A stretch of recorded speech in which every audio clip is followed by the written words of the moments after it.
चलिए शुरू करते हैं आज का टॉपिक। लास्ट लेक्चर में हमने ये टॉपिक जो है principle of lending, working capital assessment और उसके साथ साथ हमारा जो क्रेडिट मॉनिटरिंग है वो टॉपिक है JIB first paper, CIB first paper and retail, दोनों के लिए इम्पॉर्टेंट है। जिन लोगों ने लास्ट क्लास को नहीं अटेंड किया था वो इसके बाद चाहे तो वो लास्ट क्लास को अटेंड कर लीजिए। हमारे ये जो क्लासेस हैं अवेलेबल हैं, जो मोबाइल एप्लीकेशन है उसके स्टडी मटेरियल में अवेलेबल है, और जो पूरा कोर्स लेना चाहते हैं जो एग्ज़ाम टाइम का ऑफ़र भी अब स्टार्ट हो चुका है, जिसमें सबसे लीस्ट प्राइसेस हम लोग ऑफ़र करते हैं। तो जो लोग भी कोर्स लेना चाहते हैं वो कोर्स भी ले सकते हैं। चलिए 44 लोग हो गए, काफ़ी पुराने लोग हैं, बहुत सारे जो हैं नए लोग भी जुड़ चुके हैं क्लास में जिनका नाम पहले मैंने नहीं देखा था आज तक।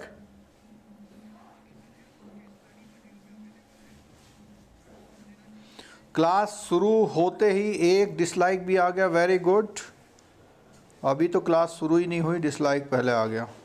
कोई बात नहीं, अपनी अपनी ओपिनियन है, ये कंपलसरी नहीं है, फ्री लाइव है, इसके लिए कोई चार्जेज आपसे नहीं लिए जा रहे हैं। चलिए अगर हम लास्ट क्लास की चर्चा करें, लास्ट क्लास में हमने क्या पढ़ा था, तो लास्ट क्लास में हमने पढ़ा था जो वर्किंग कैपिटल एडवांसेस के 4 मेथड, वर्किंग कैपिटल एडवांसेस के 4 मेथड हमने पढ़े थे। और वो 4 मेथड एक बार जस्ट रिवाइज कर देते हैं। वो 4 मेथड क्या हैं? वो 4 मेथड हैं आपके स्क्रीन पर, ये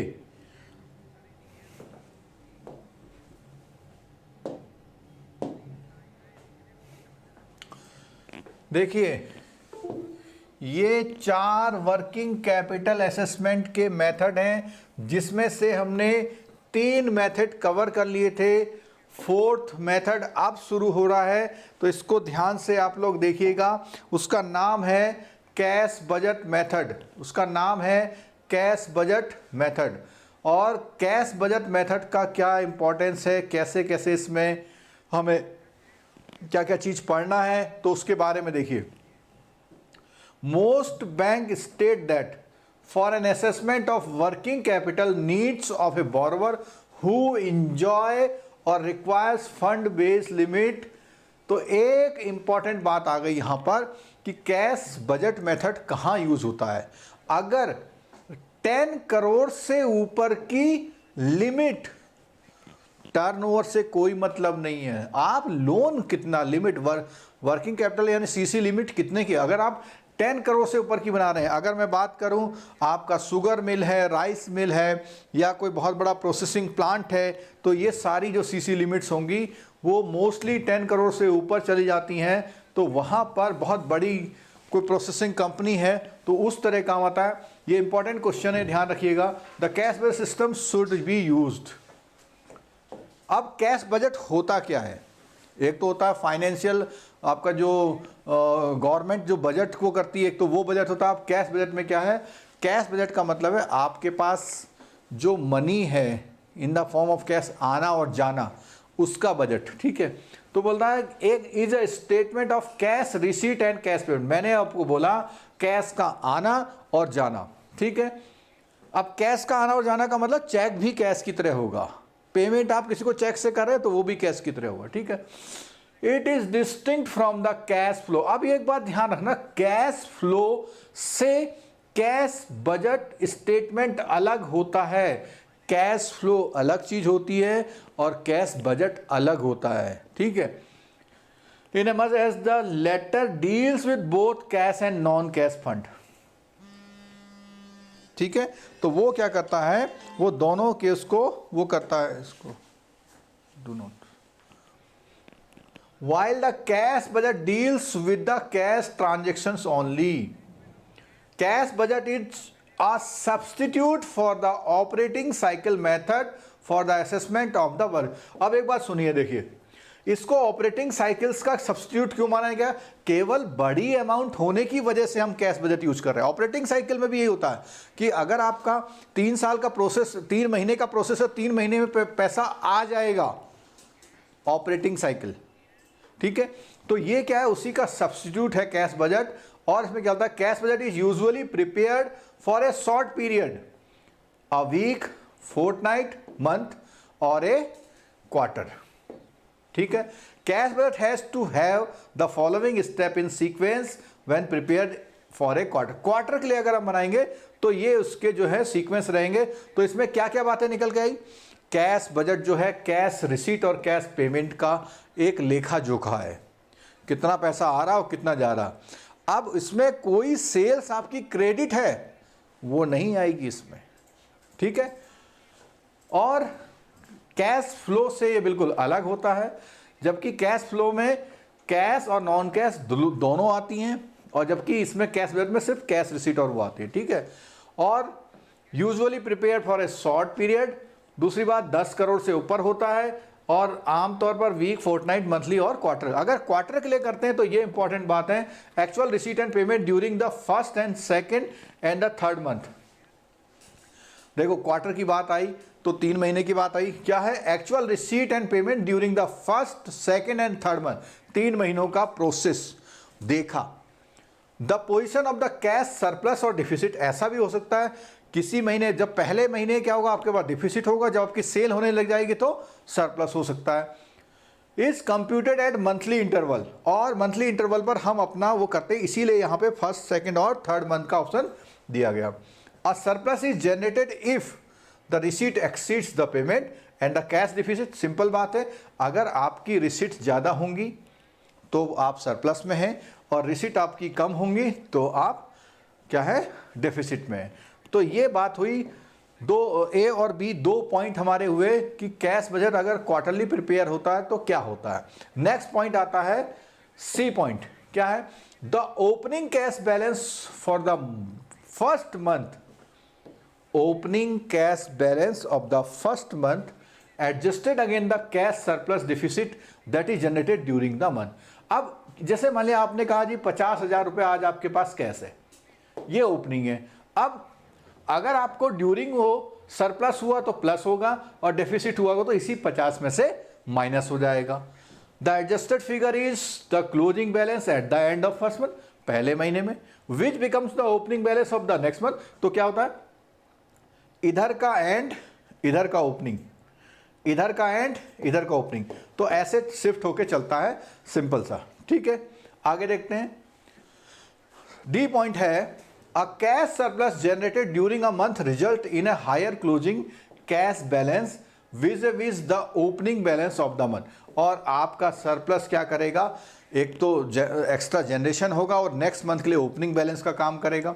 conversely a cash deficit during the month would cause a lower level and closing cash balance as compared to the, तो क्या करता है, उसमें लोअर लेवल होगा अगर आपका डिफिसिट। अब सिंपल बात है, अगर आपका सरप्लस है तो 20,000 का सरप्लस है तो आप ऐड करके बोलेंगे 70,000 ऐड है, और अगर मान लिया डेफिसिट है 30,000 का तो आप 50,000, तो कितना करेंगे 20। तो सिंपल है कॉन्सेप्ट, मैथमेटिकल कॉन्सेप्ट है, कुछ भी नया नहीं है। अगला, if the enterprise has a net position of borrower fund, the company maintain a cash credit overdraft account, a cash surplus generated during a month bring down the level of the borrowed fund at the end। अब देखो, जैसे CC limit है, suppose कीजिए आपकी CC limit में अभी 5 लाख का debit चल रहा है और आपका कैश सरप्लस होता है, तो डेफिनेटली आप क्या करोगे, अपने इस डेबिट बैलेंस को कम कर दोगे। सीसी लिमिट में कैश होगा तो कम कर दोगे आप, नहीं होगा तो नहीं करोगे। अब जो हम बता रहे हैं कैश फ्लो और कैश बजट में यही फर्क है, क्या, कैश बजट में जो भी इन आ रहा है वो अकाउंट में आएगा, जो भी आउट जा रहा है अकाउंट से जाएगा, ठीक है। लेकिन कैश फ्लो में क्या होता है, जो आपकी रिसीवेबल्स हैं, आपने उधार माल बेच दिया 2 लाख रुपए का, उसमें भी दिखा देंगे आप, ठीक है, ये बात ध्यान रखिएगा आप। चलो आगे, अ कैश सरप्लस, ये हो गया point. A cash budget is therefore A projection into the future as against a cash flow statement that is usually historical in nature. और क्या बोली उसने वाला कि भाई कैश फ्लो जो होता है वो स्टेटमेंट लगभग पुराने समय का होता है, और कैश, ये बहुत इंपॉर्टेंट पॉइंट है, कैश बजट जो होता है वो फ्यूचर का प्रोजेक्शन होगा, ऐसा ऐसा ऐसा होगा। तो जब फ्यूचर का प्रोजेक्शन होगा तभी तो आप सीसी लिमिट आप उसकी एसेस करेंगे। आगे, cash budgets are also essential for assessment of working capital needs in a situation like, आप किसी की एलसी ओपन कर रहे हैं, कोई एडहॉक वर्किंग कैपिटल दे रहे हैं, आप बिल की फाइनेंसिंग कर रहे हैं, फाइनेंसिंग कंस्ट्रक्शन एक्टिविटी कर रहे हैं, आप फाइनेंसिंग सीजनल इंडस्ट्री कर रहे हैं, T growing, sugar manufacturing, software development, coffee, rubber etcetera etcetera. तो इतने चीज़ों में हम लोग क्या है, कैश बजट का इस्तेमाल करते हैं, कैश बजट के मेथड का इस्तेमाल करते हैं। ठीक है, अब इसके बात करते हैं एडवांटेजेस क्या हैं। अब बात करते हैं इसके एडवांटेजेस क्या हैं। तो एडवांटेजेस की जब बात होगी तो सबसे पहली बात, cash budget offers a viable alternative to the existing security oriented pattern of credit allocation by banks. देख लीजिएगा, तो पहली बात है शॉर्ट टर्म लैंडिंग की बात कर रहे हैं। क्यों? क्योंकि जब हम बात कर रहे थे तो हमने बोला स्पेशली क्या है, मंथली, वीकली या क्वार्टरली पे बात करते हैं। ठीक, और एक अल्टरनेटिव प्रोवाइड कराते हैं existing security oriented pattern of credit allocation by bank. The main advantages of cash budget system. अब ये इसके 3 एडवांटेज, आपका एक क्वेश्चन पूछ सकता है कि out of this which is not the advantages of the cash budget method. 3 पॉइंटों को ध्यान से देखते हैं। तो उसने कहा सबसे पहले उसकी कैश की रिक्वायरमेंट को प्लान करता है, customer plans his cash in advance and in case his bank is unable to sanction additional fund, the customer can seek alternative source well in advance। तो अगर वो कैश रिक्वायरमेंट बैंक पूरी नहीं करेगा तो कहीं से तो पूरी करेगा।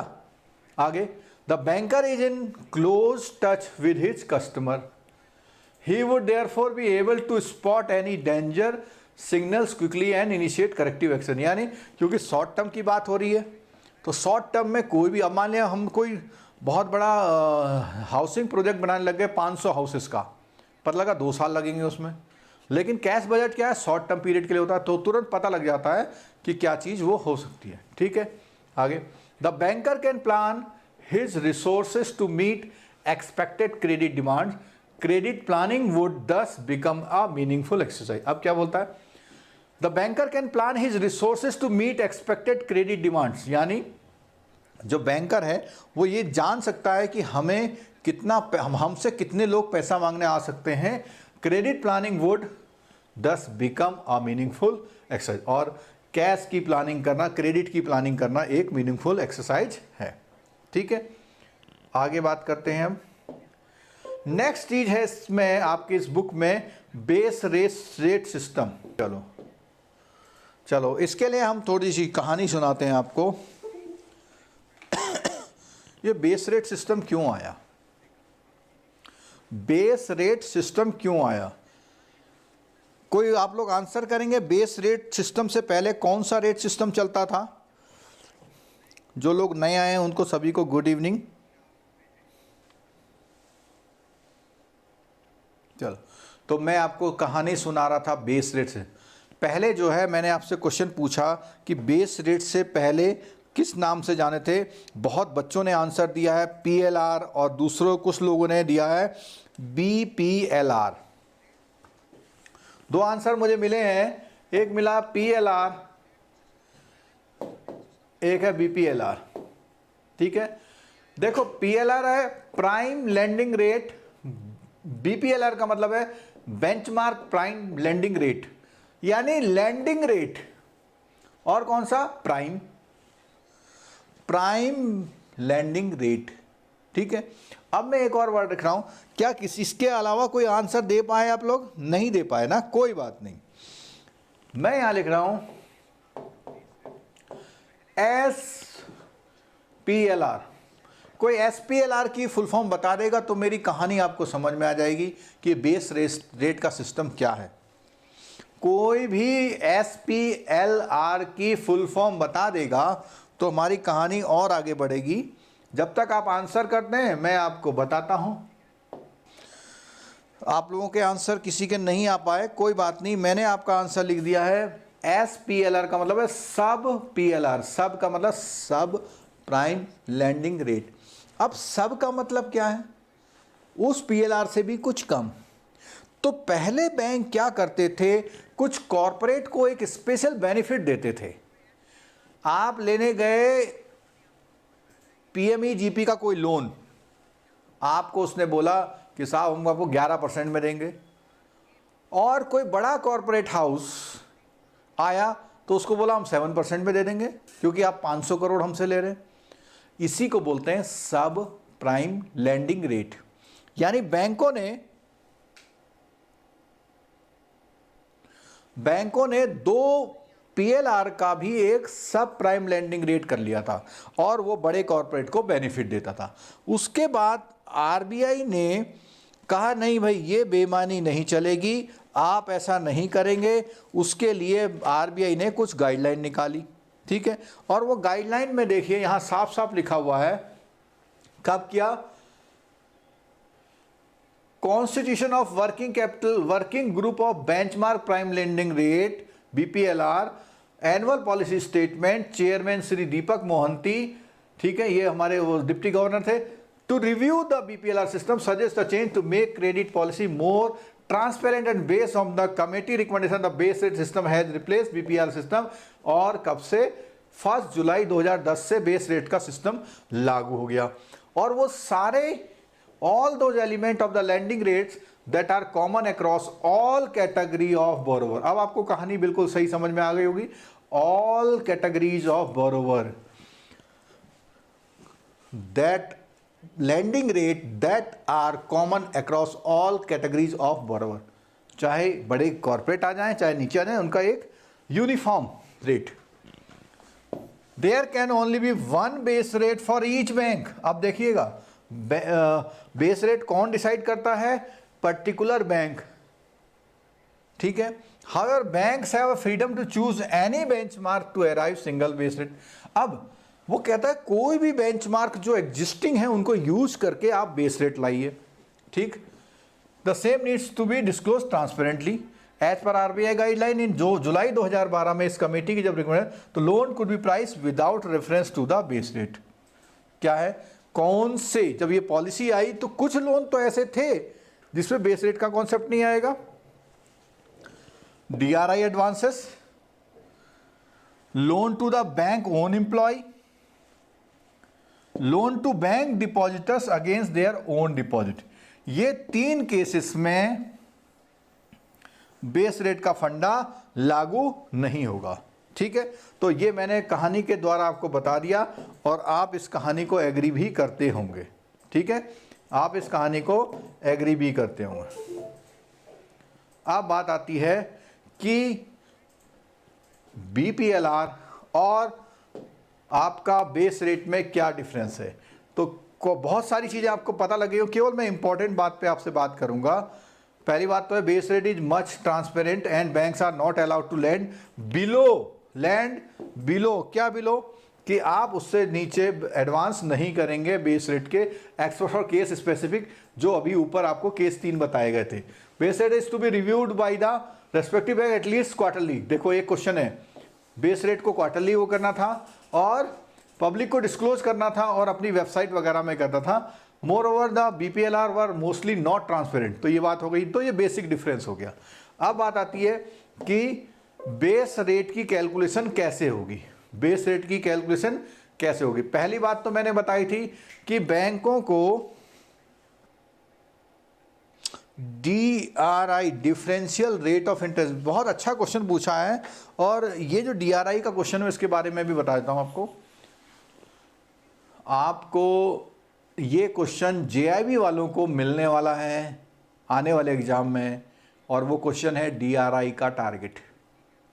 DRI का टारगेट होता है लास्ट ईयर में जो आपकी एडवांसेस थे उसका 1%, लास्ट ईयर में जो आपके एडवांसेस थे उसका 1% आपको DRI स्कीम में करना पड़ता है, जो बहुत छोटे छोटे लोन होते हैं। मान लिया आपने ये जो अपना मैन वाला रिक्शा होता है, या किसी ने छोटी दर्जी की दुकान खोलनी है या किसी ने मोची की दुकान खोलनी, बहुत छोटी दुकान खोलनी है, तो उसके लिए बहुत छोटा, और इसमें केवल 4% का रेट ऑफ इंटरेस्ट लगता है जिसको हम DRI बोलते हैं, और ये हमारा प्रायोरिटी सेक्टर में आता है।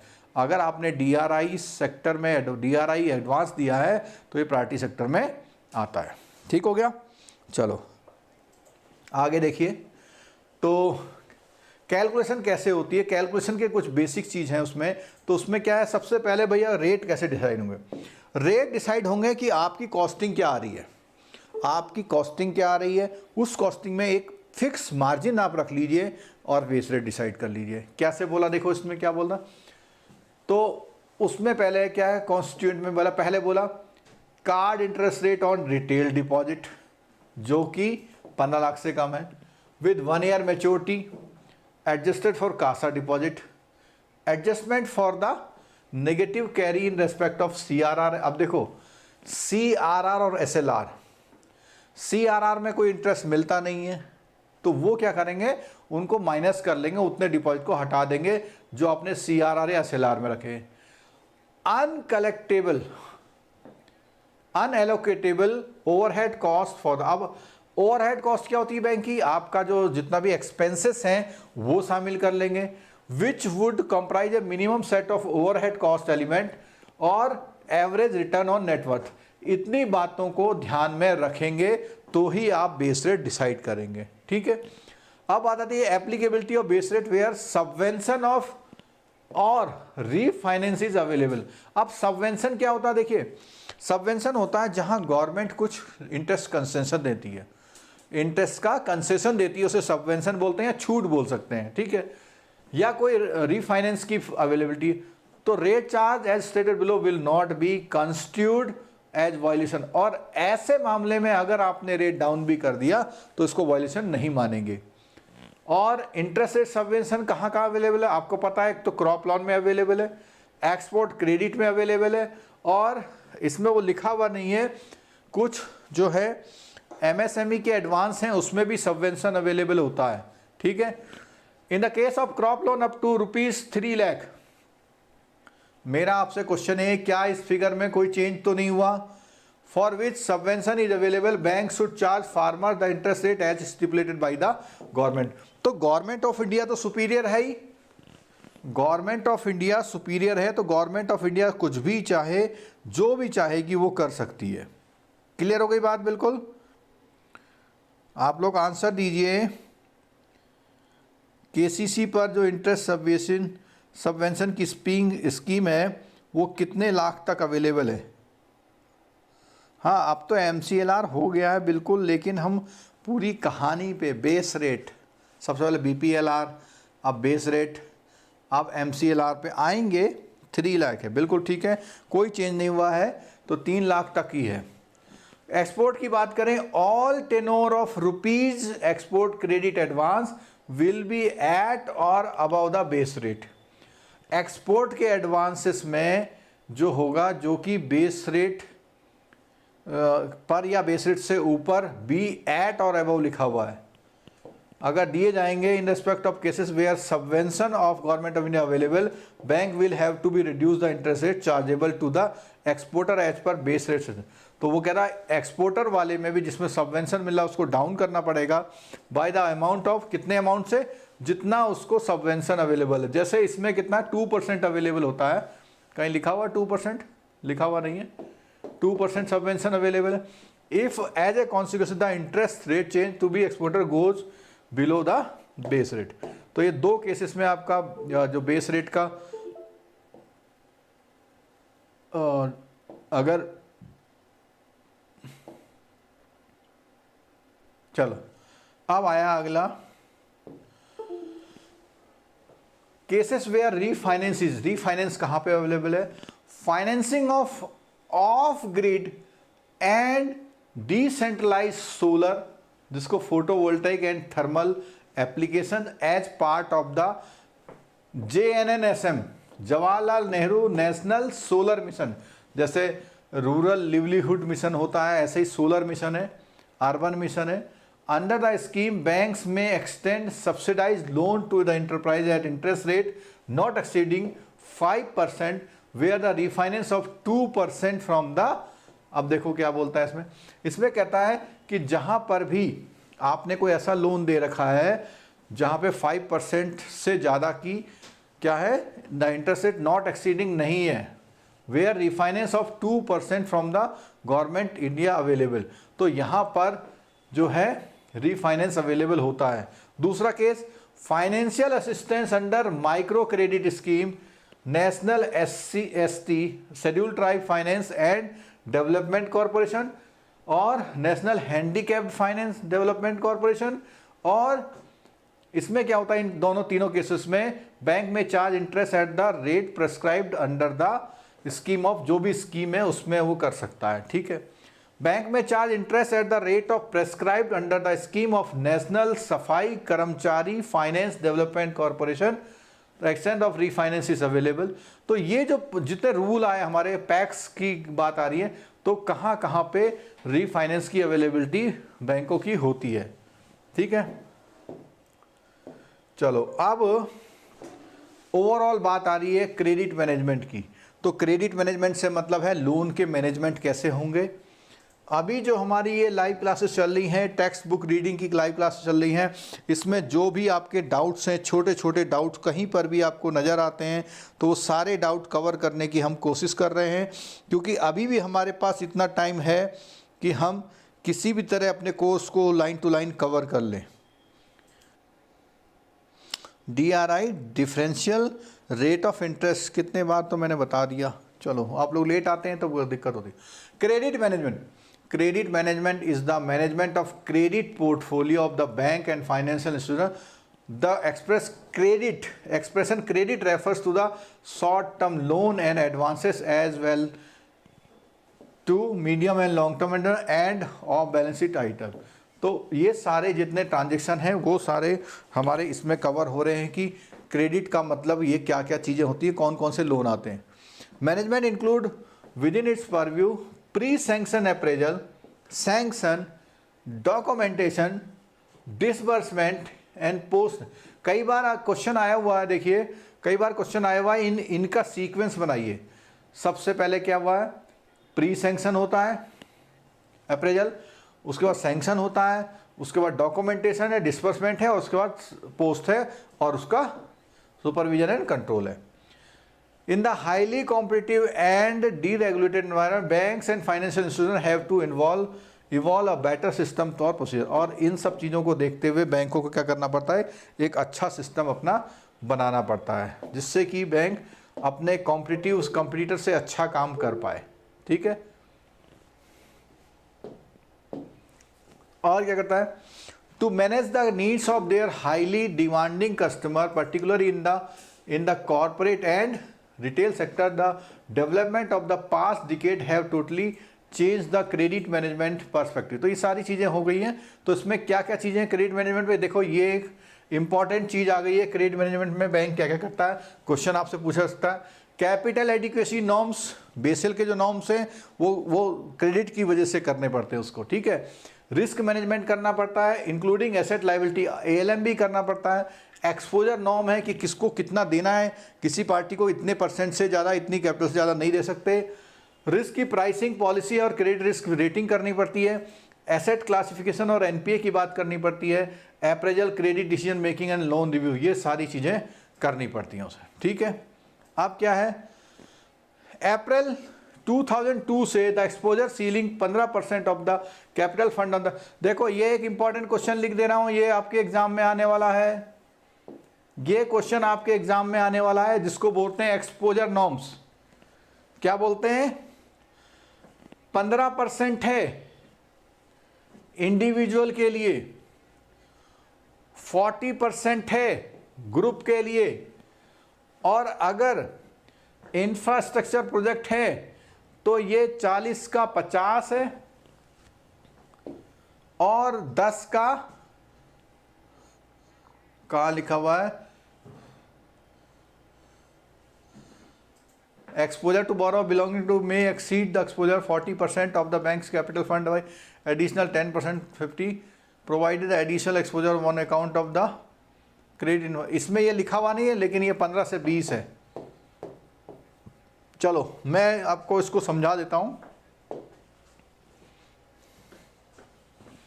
ये क्वेश्चन कई बार पूछा गया है, एक्सपोजर नॉर्म्स, एक्सपोजर नॉर्म्स, ठीक है। क्या है एक्सपोजर नॉर्म्स? अगर आपका सिंगल बोरोवर है तो 15% है, और आपका ग्रुप बोरोवर है तो 40% है। और अगर इंफ्रास्ट्रक्चर, ये क्वेश्चन आपके एग्जाम में, प्रमोशन के एग्जाम में मिल सकता है। इंफ्रास्ट्रक्चर है 15 से 20% है और 40 से 50% है, ठीक है। अब ये एक्सपोजर नॉर्म्स की जो बात आ रही है वो क्या है, कितना? 15% of the capital fund in, जो आपके बैंक का जो कैपिटल फंड है, अगर किसी का कैपिटल फंड है 10,000 करोड़,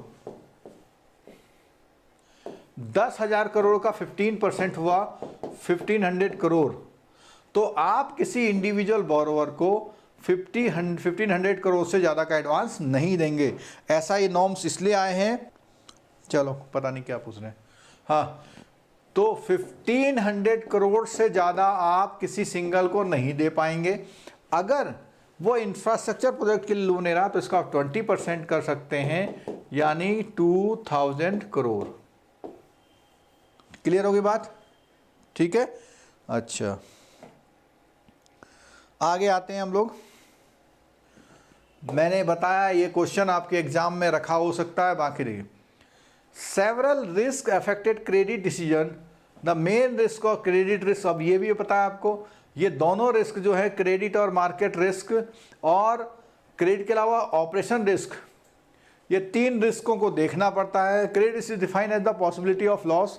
या इसकी बात नहीं करेंगे, बहुत बेसिक सी चीज़ बता रहे हैं कि क्रेडिट रिस्क क्या होता है। अगर आप लोन कोई दे रहे हैं, उसकी पॉसिबिलिटी क्या है, उसकी पॉसिबिलिटी, उसके लोन के डिफ़ॉल्ट में होने की पॉसिबिलिटी क्या है। तो पहली बात, वो डिफ़ॉल्ट में होने की पॉसिबिलिटी कैसे है? अगर उसने प्रिंसिपल और इंटरेस्ट नहीं पेमेंट किया।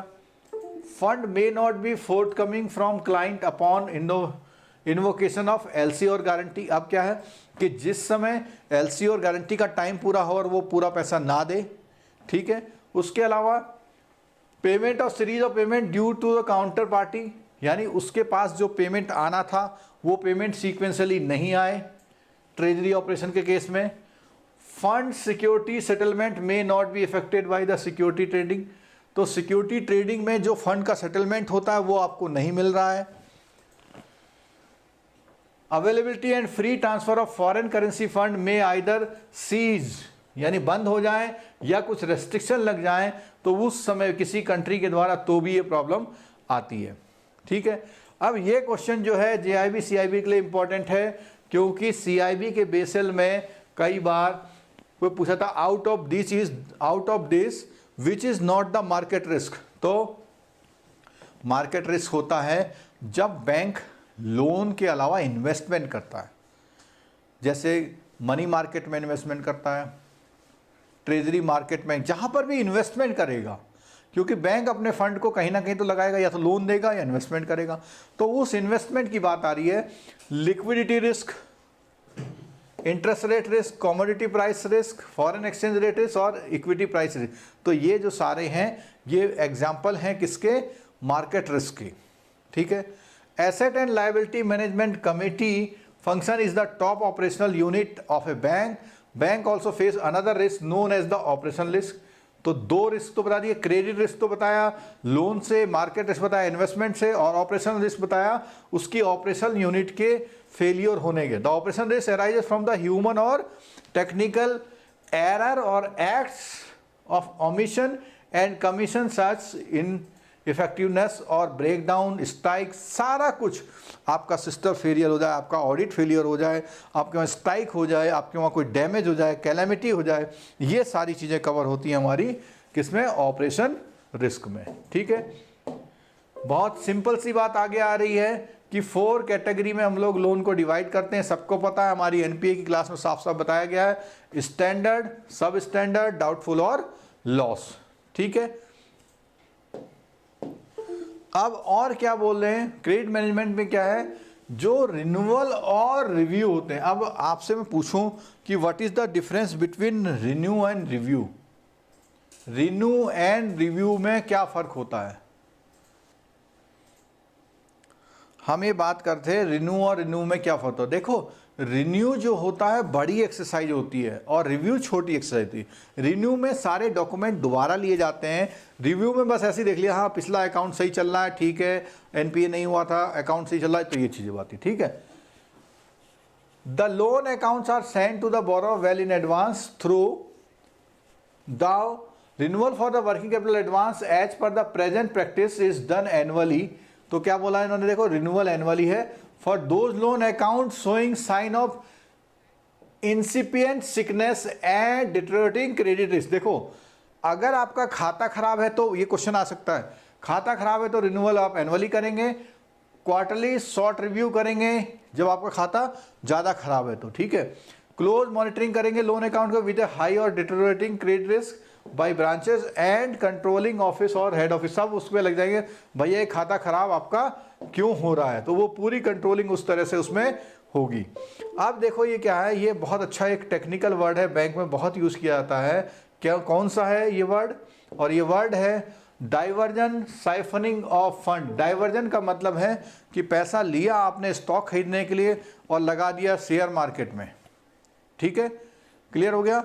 और अगर हम बात करें साइफनिंग का, साइफनिंग का मतलब उड़ा देना, गायब हो जाना, पैसे ले गए 10 लाख का विड्रॉल किया, कुछ स्टॉक नहीं ले, गायब कर दिया। ठीक है, whenever stock under hypothecation on the cash credit and other loans account are found to be have been sold but the proceeds there are not credited to the, यानी वहां से पैसा तो आया बिक्री से लेकिन आपने खाते में नहीं डाला, such action should normally be treated as fraud, और इसको एक तरह से नॉर्मल में फ्रॉड मानते हैं। In such cases bank may take immediate step to secure the remaining stock so as to prevent further erosion in the value of ये सब। ठीक है, तो एक बात ये हो गई। दूसरा, साइफनिंग ऑफ फंड क्या है, should be constitute to have accrued if any fund borrowed और utilise for the purpose of कौन सा, अनरिलेटेड ऑपरेशन। पता लगा उसने सीसी लिमिट के लिए लोन लिया और उसने एक प्लॉट लेके रख लिया अपना। ठीक है, और the decision as to whether a particular instance amount of siphoning fund would have to be, तो नॉर्मल बात होगी कि आप जो ओरिजिनल काम के लिए पैसा ना लेकर के किसी काम में पैसा लगाएंगे तो इसको आप साइफनिंग ऑफ फंड या डाइवर्जन ऑफ फंड के नाम। तो अब नेक्स्ट चीज आती है क्रेडिट की मॉनिटरिंग। क्रेडिट की मॉनिटरिंग का मतलब है लोन की मॉनिटरिंग कैसे करेंगे। तो इसमें क्या बोलता है, सबसे पहले funds are utilize to the sanction purpose, पहली बात आ गई यहाँ पे। ठीक है, और क्या है, जो भी कंडीशन थी, the purpose of the exercise is also to avoid time lag and cost overruns to detect early warning signals and symptoms of. और ऐसा क्यों करना पड़ता, अगर आपको कोई भी आपका अकाउंट सिकनेस की तरफ जा रहा है तो अर्ली वार्निंग सिस्टम, यानी जल्दी से आपको पता लग जाए कि खाता खराब होने वाला, इसलिए आपको मॉनिटरिंग करनी जरूरी होती है। And to initiate timely action, और आपको पता लगेगा तो आप कर सकते हैं। ठीक है, under credit monitoring arrangement banks ensure, क्या क्या चीजें करनी पड़ती है। सबसे पहले तो क्या है, borrower should maintain reasonable estimate current, जितना करंट एसेट होना चाहिए वो हो रहे, current liability and working capital, तीनों को रीजनेबल स्टैंडर्ड पे मेंटेन करना है, और अपने करंट एसेट्स और करंट लायबिलिटी को क्लासिफिकेशन करना है as per bank guideline. Minimum current ratio 1.33 expect करना है। ठीक है, तो लास्ट क्लास में हमने पढ़ा था कि 1.17 से 1.25 भी ले सकते हैं, किस केसेस में, कल जो लास्ट क्लास थी उसमें पढ़ा था। Should submit annual audited accounts time to time. ठीक है, ad hoc limit are sanction for the period of not X, ये क्वेश्चन है एक, देखो एडहॉक लिमिट 3 महीने से ज़्यादा के लिए सैंक्शन नहीं करनी है। As far as possible post sale limits are sanction in the form of bill finance. ठीक है, तो ये बातें आई हमारी क्रेडिट मॉनिटर में, और उसमें क्या क्या अरेंजमेंट बैंक को करने होते हैं। ठीक है, अब क्रेडिट मॉनिटरिंग के स्टेप, सबसे पहला स्टेप तो है भैया आप देख लो कि कोई पोटेंशियल एनपीए तो नहीं, सबसे पहला यानी खराब होने वाला खाता। ठीक है, दूसरे नंबर पे कि whether default is due to the inherent weakness और due to the temporary liquidity और कैश फ्लो प्रॉब्लम, कि आपका किस वजह से पैसा नहीं आ रहा है।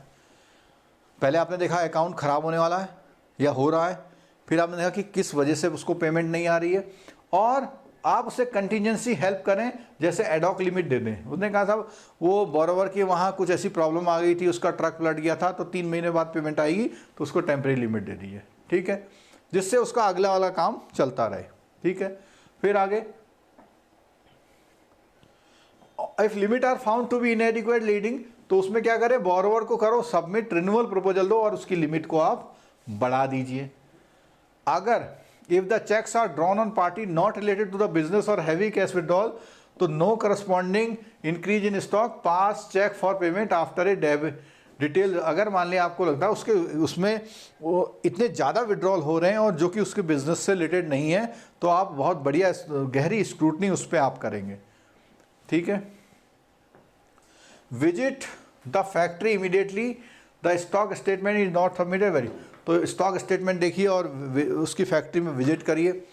Collect the interest on monthly basis, frequent visit करिए, और जब भी जो डिफ़ॉल्ट होता है, called visits are called for where ever there is a default of the interest payment, तो आप उसको क्या करिए, अगर वो डिफ़ॉल्ट कर रहा है तो फ्रीक्वेंट विजिट को करिए आप।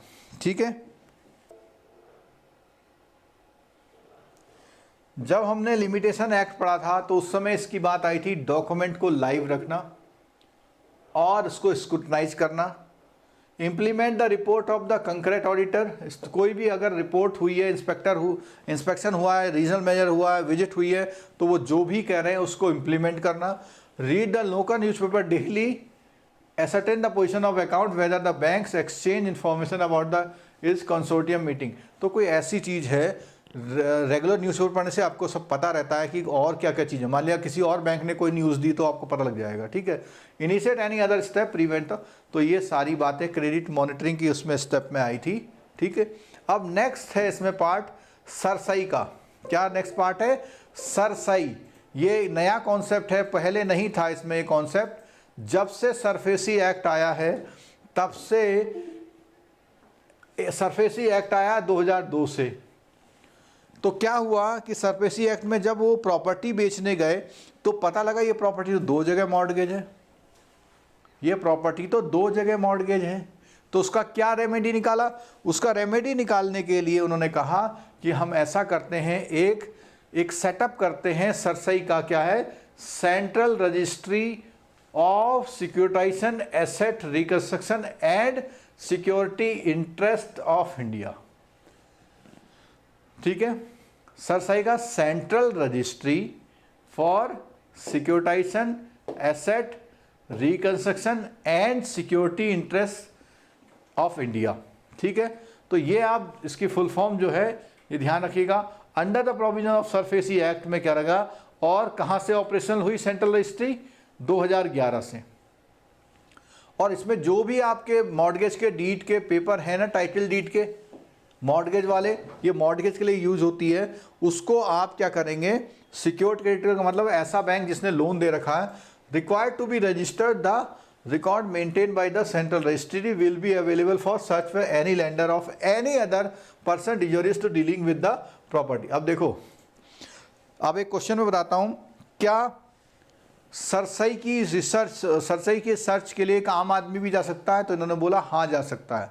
आपका उसमें कोई इंटरेस्ट है तो जा सकते हैं, उसकी जो फीस होगी वो आपको देनी पड़ेगी। बाकी बैंक भी कोई प्रॉपर्टी मॉर्गेज करने से पहले ये कर सकता है। ठीक है, the record of the mortgage created in their favour by depositor, those not notified under SARFAESI act are not debarred from the filing of the record with CERSAI. अब देखो, those not notified under SARFAESI Act are not debarred from filing the records with the Sarsai. तो यहाँ पर ये जो सारी बातें निकल के आ रही है, वो इसलिए करी गई है कि कोई एक प्रॉपर्टी है, वो प्रॉपर्टी कहीं 2 बार मॉर्गेज कोई ना कर दे, 2 बार मॉर्गेज नहीं कर दे, इसके लिए ये स्कीम आई है। अगर आप पहले कर देंगे और उसने चेक कर लिया तो उसे पता लग जाएगा कि भाई ये तो पहले से मॉर्गेज है, ठीक है। NBFC have been asked to file, अब देखो ये क्वेश्चन आता है, all equitable mortgage created in their favour of, जो भी 2011-31 के बाद के जितने हैं उसको सरसई में देना बहुत ज़रूरी है। NBFC के लिए भी ये रूल आ गया है, ठीक है। तो ये टॉपिक हमारा पूरा होता है, केवल आप जाने से पहले इसके लेट सम अप जरूर करके जाएंगे, तभी हम मानेंगे कि ये टॉपिक पूरा हुआ है। लेट सम अप नहीं, क्वेश्चन आंसर। तो देखिए पहला क्वेश्चन है, और अगर आप लोग सही में रियलिटी चेक करना चाहते हैं तो बिना आंसर देखे इनके सबसे पहले क्वेश्चन आया था कार्डिनल प्रिंसिपल का, सबसे पहले क्वेश्चन आया था कार्डिनल प्रिंसिपल होते हैं 6, कार्डिनल प्रिंसिपल होते हैं 6, सबसे पहला क्वेश्चन आया था। तो उसमें पहले का आंसर क्या होगा, देखिए सेफ्टी लिक्विडिटी था, बिल्कुल सेफ्टी लिक्विडिटी था, और उसके बाद पर्पज सिक्योरिटी था, प्रॉफिटेबिलिटी और डाइवर्सिफिकेशन था 6 का 6, तो इसमें आपका आंसर हो जाएगा ये, ठीक है। Liquidity with a banker means, liquidity with a banker का मीन क्या है, cash on hand, cash and bank balance, short term current asset to convert into cash. देखिए ये तीनों चीजें क्या मानी जाती हैं, लिक्विडिटी मानी जाती है, तो इसमें आएगा all the above. Third question है customer profitability analysis means, customer का प्रॉफिटेबिलिटी एनालिसिस का मतलब क्या होता है, exercise done by bank before lending the customer, exercise before opening a new branch, ठीक है, और assess the profitability of customers business, बिल्कुल ठीक है। कस्टमर्स के बिजनेस की एक्टिविटी को एसेस करना ही कस्टमर की प्रॉफिटेबिलिटी होती है, यानी न्यू ब्रांच खोलने से कोई मतलब नहीं है, ठीक है। लोन की एक्सरसाइज देने से कोई मतलब नहीं है, वो एक अलग ही चीज़ है कि कस्टमर्स के बिजनेस की प्रॉफिटेबिलिटी को चेक करना, कस्टमर्स के बिजनेस की प्रॉफिटेबिलिटी को चेक करना। नेक्स्ट क्वेश्चन है, फोर्थ क्वेश्चन है इसमें, इस क्वेश्चन में क्या पूछा हुआ है, banker can reduce risk in lending to a borrower, banker कैसे रिड्यूस कर सकता है लैंडिंग में रिस्क को।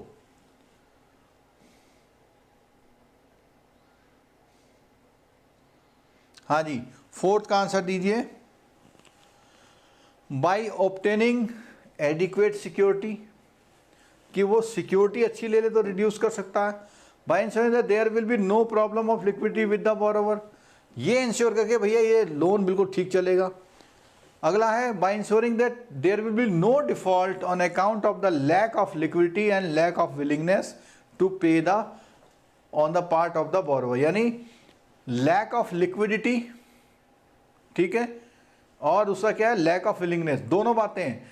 अगर लिक्विडिटी है और विलिंगनेस नहीं है तो भी गड़बड़ जाएगी, तो दोनों चीज़ें उसे चेक कर लेनी चाहिए। कई बार मैंने जब लास्ट क्लास में हमने ये डिस्कस किया था, कई बार क्या होते हैं, बहुत बड़े बड़े लोग होते हैं, उनके पैसों की तो कमी नहीं है, लेकिन फिर भी आपके बैंक का लोन वो प्रॉपर नहीं रिपे करते हैं। फिफ्थ क्वेश्चन है, in banker parlance credit risk is lending refers to, in bankers parlance मतलब बैंक के संदर्भ में, बैंक के संदर्भ में क्या है, SLR से कोई मतलब नहीं है, default of a banker to release credit हो ये भी नहीं है, default of repayment by a borrower, simple बात है, credit risk. Net working capital means, बहुत बचपन से आप पढ़ते आ रहे हैं, जब से बैंक में आपका बचपना बीता है तब से, net working capital current asset minus current liability.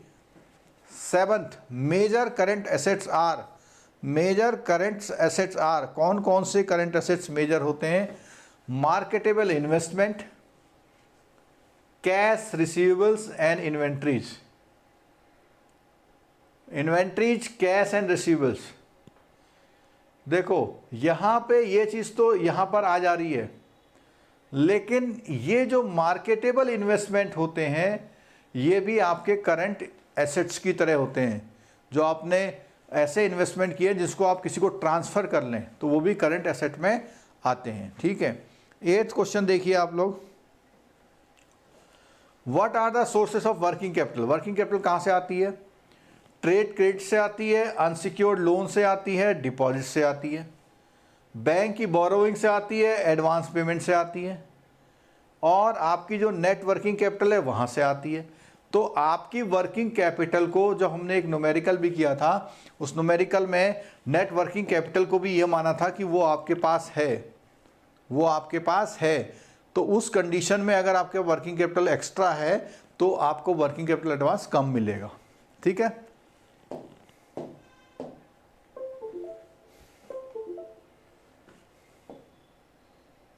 Ninth question है वर्किंग कैपिटल का मीनिंग क्या है। 9th क्वेश्चन है वर्किंग, जो लोग क्लास छोड़ के जा रहे हैं या तो उनको ये सब आता है और अगर वो नहीं आता तो बहुत गलत छोड़ के जा रहे हैं। इन्हीं में से क्वेश्चंस आपके एग्जाम में मिल जाते हैं। Working capital means requirement of day to day transaction, excess of current assets over current liability.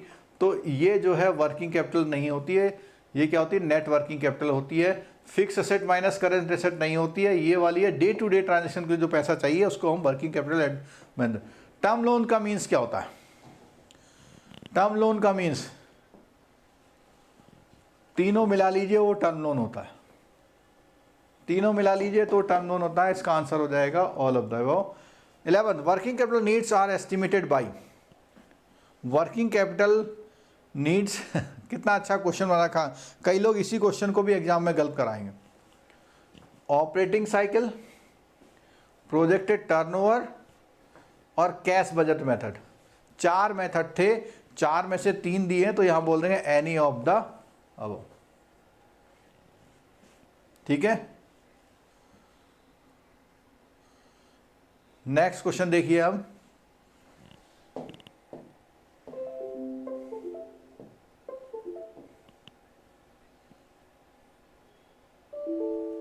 Difference between cash budget and cash flow. बहुत अच्छा क्वेश्चन आ गया, इसका आंसर आप लोग दीजिए। 12th वाले का आंसर आप लोग दीजिए। बहुत अच्छा क्वेश्चन आ गया है, हम लोगों ने बात करी थी cash flow deals with cash not and non cash funds. Cash flow में दोनों चीजें आती हैं, कैश बजट में केवल कैश ट्रांजैक्शन आते हैं। तो ये वाली बात भी सही है, ये वाली बात भी सही है। Cash flow statement are generally for a quarterly, half yearly, while the cash budgets are shorter period. बिल्कुल ये बोला था कि क्वार्टरली से और उससे नीचे लेते हैं। Cash budget is a projection into the future while a cash flow statement is historical. बिल्कुल ठीक है, ऑल ऑफ द अबव। इसका आंसर क्या होगा? ऑल ऑफ द अबव होगा। ठीक है, नेक्स्ट क्वेश्चन क्या है देखिए, advantages of cash budget could be. Advantages of cash budget could be, तो उसके क्या बेनिफिट हो सकते हैं इसके कैश बजट के? तो क्या बोलता है? Borrower should plan in advance. बिल्कुल ठीक है, उसको पहले से एडवांस में प्रिपेयर करना है। Banker is able to spot, और बैंकर को डेंजर स्पॉट पता लग जाता है। Banker can plan his resources to meet credit demands. ठीक है, ऑल ऑफ द। ये क्वेश्चन मैंने आपको बोला था, देखो ये आ गया क्वेश्चन, ये वाला मैंने बोला था इंपॉर्टेंट क्वेश्चन, यहां पर भी आ गया। एक्सपोजर सीलिंग 15-40, देखो यहां बनाया था मैंने 15-40, 20-50 बनाया था, देख लीजिए इसको। तो क्या है 15-40 ये हो गया, और इसमें 14th वाले में जो और स्लॉट्स हैं वो सारे गलत हैं। ठीक है, 15-40 था और इसका 20 था, इसका 50 था इन केस ऑफ इंफ्रास्ट्रक्चर। ठीक है, credit decision are affected by risk. कौन कौन से उससे क्रेडिट डिसीजन जो है अफेक्ट होते हैं? अगर ये रिस्क होगा कहीं भी किसी भी केस में तो क्रेडिट डिसीजन लेने में प्रॉब्लम आएगी। ठीक है, who डिकोड्स the base rate. Base rate कौन करता है? बैंक देमसेल्फ करता है। सरसई का पर्पज क्या था? सरसई का पर्पज क्या था? बहुत साफ साफ है कि डुप्लीकेट रजिस्ट्री ना हो जाए, प्रिवेंटिंग फ्रॉड। ठीक है, आज की हमारी जो क्लास है, जो भी 75 लोग इस समय क्लास देख रहे हैं, सभी का थैंक यू वेरी मच। और कल हमारी क्लास 8 आवर्स की क्लास होंगी कल, उसका शेड्यूल आपको मिल जाएगा। 8 आवर्स की क्लास होंगी कल, और आप लोग कोशिश करिएगा कल और परसों 2 दिन आपके JIB या CIB को क्लियर करने का रिजल्ट देने वाले हैं। 8 आवर्स क्लास होगी, 4 आवर्स की क्लास सुबह के शेड्यूल में होगी, 4 आवर्स की क्लास शाम के शेड्यूल में होगी। कल छुट्टी का दिन है, आप लोगों की छुट्टी है, इसको यूटिलाइज कर लीजिए, 4-5 टॉपिक निकाल दीजिए। तो कल मैं सारे इंपॉर्टेंट टॉपिकों को कवर करूंगा। जो भी टॉपिक अधूरे हैं, इम्पॉर्टेंट हैं, जैसे NPA प्रोविजनिंग का टॉपिक है, और ऐसी फर्स्ट पेपर में, और हो सकता है लीगल का एक बड़ा एक्ट में कवर करूंगा जो JIB CIB दोनों के लिए इम्पॉर्टेंट होगा। ठीक है, इस तरह से हमारा B मॉड्यूल भी काफ़ी कुछ पूरा होता हुआ नज़र आ रहा है। अब उसके बाद कुछ दिनों बाद, 1-2 दिन बाद C और D की तरफ भी हम लोग जाएंगे। ठीक है, तो कल हम इसका शेड्यूल हम लोग दे देंगे। जिन लोगों ने अभी तक चैनल को सब्सक्राइब नहीं किया, 30 को भी हॉलीडे है सब लोगों का। अगर 30 को भी हॉलीडे है, 30 को भी 8 घंटे क्लास होगी। सैटरडे, संडे और मंडे भी हॉलीडे है, तो तीनों दिन 8-8 घंटे की क्लास होगी। बहुत सारा कवर करने वाले हैं हम। टाइमिंग जो है अभी डिसाइड करते हैं। अब मॉड्यूल CDE पे ही तो आ गए अजिंक्य जी। जो सी शुरू हो जाएगा इसी उसमें, नॉट इन गुजरात आ गया। देखो, चलो हम देखते हैं इसको कैसे मेंटेन करेंगे। हो सकता है हम लोग सुबह शाम क्लास ले लेंगे, तो जिनकी छुट्टी है वो भी पढ़ लेंगे और वो लोग भी पढ़ लेंगे। ठीक है, एक बार 3 लोग हमारी क्लास से असंतुष्ट हो गए थे।